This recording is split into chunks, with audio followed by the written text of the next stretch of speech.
Hi, this is Dr. Kate, and this is our 52nd episode of the Form, Function, and Flow Lab podcast. So I have done one a week for an entire year. It's hard to believe. I really hope to get more interviews scheduled for this coming year because we did quite a few of those at the beginning of last year, and I thought they were great, and they helped to hopefully expose people to different treatments they've never heard of, different aspects of women's health they've never heard of, to just keep you educated about your body and being more proactive in your health. And really, I think that is such a huge part of the puzzle of staying young longer. I have these t-shirts made up for the office that say our logo on the front, and then on the back it says movement is medicine. And I think that is so incredibly true. If you don't move it, you lose it. If you don't use it, you lose it. Our joints are lubricated by motion. So when you become sedentary, your joints die, you die earlier. I try to tell all my patients that. I tell them, if at the very least, please get all the way down on the ground and then try to get all the way back up every single day, just to remind yourself that you can do it, because you could go 6 months without doing that full range of movement motion, and then you lose that life skill, because that helps you in being able to take care of yourself. It could be the difference from staying at home versus going into assisted living. And there's a study out there that I learned in a rock tape seminar, that they did a mortality study. And if you could sit down on the ground without touching the ground with your hands all the way down, and then get all the way back up without touching with your hands or taking a knee, then that showed how long you would live, or a factor in it. So I just thought it was interesting. I try to put that out to people, but that is all kind of wrapping back around to, we really need to stay preventative in our healthcare, in our movement, all of that kind of thing, to live our healthiest life. And I just had a little question answering session with my brother-in-law. He is not in the health field, but he is getting his MBA, and his class, their question was, what are some struggles that doctors in rural areas face? So he asked me some questions on it. And, there are certain things that are, specific to the rural area, sort of like where he and I and my husband grew up. But we just got to talk, it snowballs, and you're talking about all different things. And I said, one thing, and this isn't specific to rural areas, is that insurance and how they pay for things is conditioning people to only seek help when in their health care by waiting until something has gone wrong. And then it is so much harder to fix. It is so much harder to address when you wait till it's become a problem. And that is exactly what happened to me with my hip issue. I had a terrible hip injury last January. So over about a year and a half ago, I knew that the specific problem I was susceptible to. I used to do preventative exercises to specifically not have this happen. I got lazy. I got swept up in life. We all do. We all, make excuses as to why we're not going to do the things we know we're supposed to. And I should know best out of anyone, but I let life get in the way. Injured myself, was very out of commission from the things that I love to do, and hurting at work. And I was able to rehab that injury, but it took a long time. And now I'm more than 100%, but I know that I cannot falter. I cannot quit my prehab exercises, because it is something that I will have to do just to keep myself healthy. And I can think of it as a workout. I don't have to think of it as, oh, these stupid PT exercises I need to do. But I am able to think that way just because I know the benefit of preventing injuries rather than fixing them, because I see the aftermath of the fixing part in my patients all the time. But I would love to shift the mindset of the general population, um, to have that preventative nature.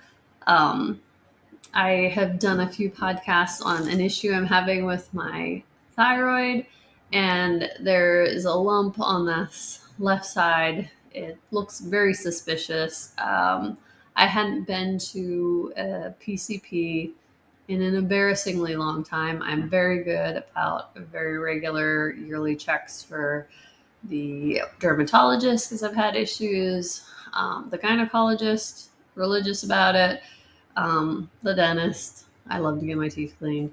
But with a PCP, for some reason, I just didn't see a lot of great benefit, and that is terrible. I have patients that come in to me and they haven't seen any doctor in decades, and I advise them to, but it's hard to change people's mindsets on that. So, anyways, I see the PCP. He actually misses the issue I've got now. But if I had waited again for maybe a decade until I'm like colonoscopy age to go into the PCP, who knows if this suspicious growth might have metastasized by then.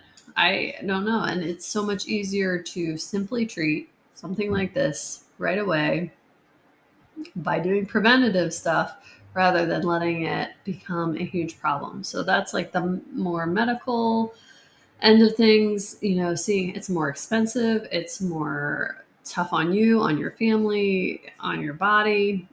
And then from the biomechanical stuff, which I see in my office, like the hip issue that I've had, so much easier to prevent it than to treat an issue.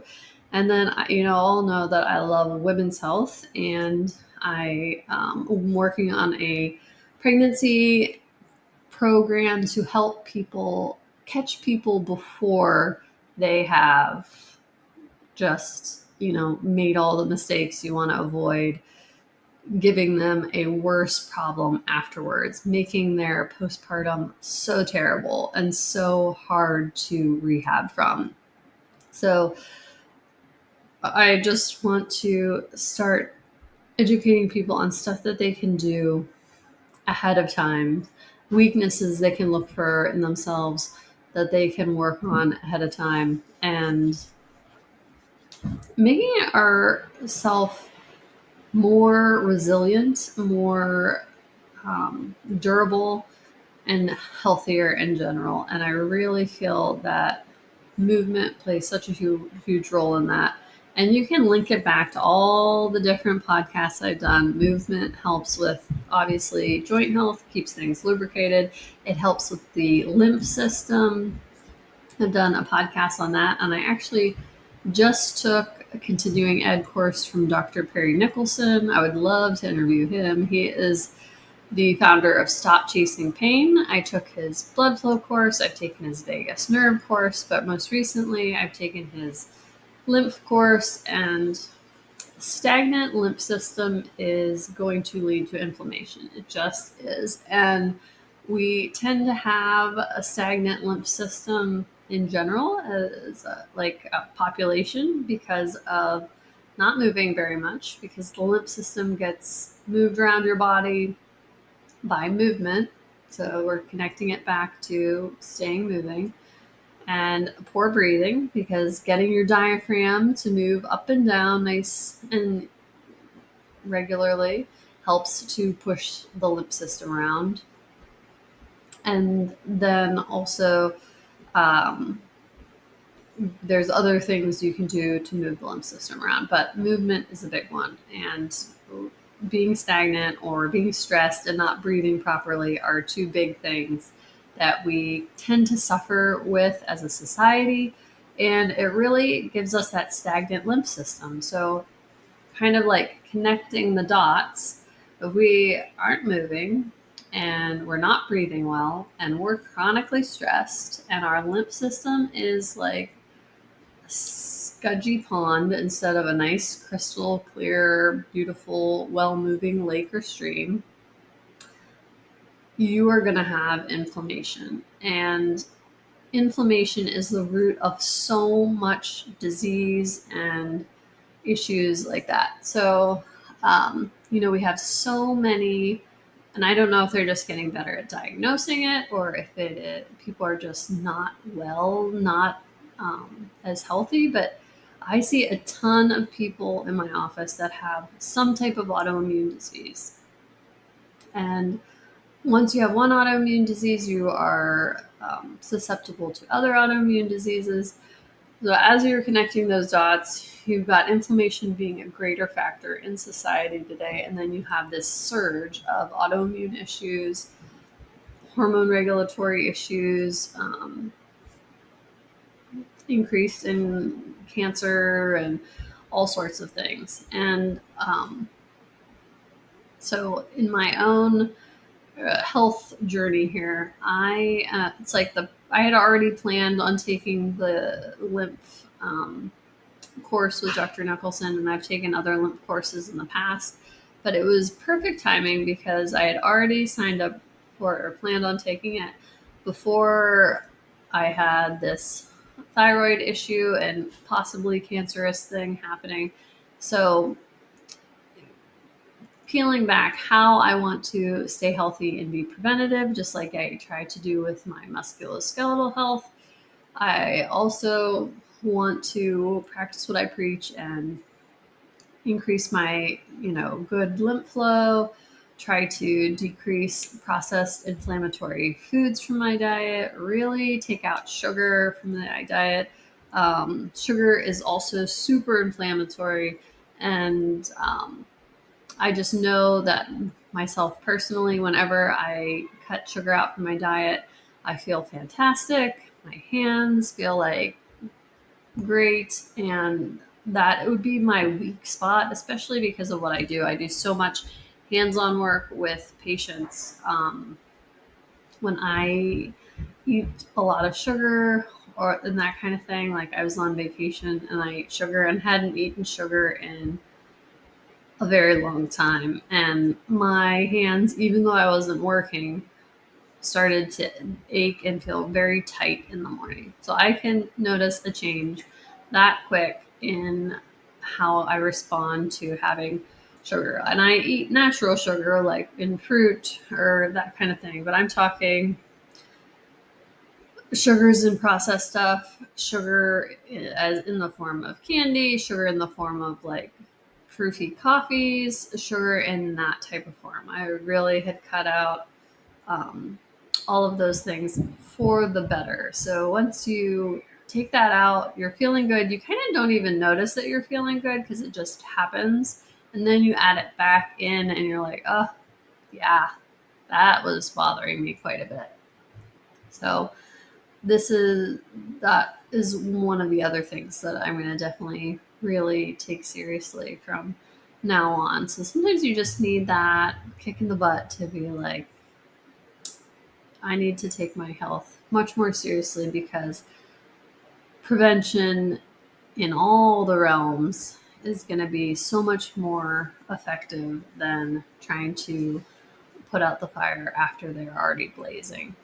So this coming up this year, I hope to, as I said, interview some more people, do lots of women's health stuff, but lots of movement stuff as well. Both of those are very close to my heart, and all the weird little things that you could think of when it comes to optimizing your health. And if you have any suggestions or questions on stuff that you want to hear about, talk about, feel free to let me know. And I look forward to another new year of all things women's health, movement, and more.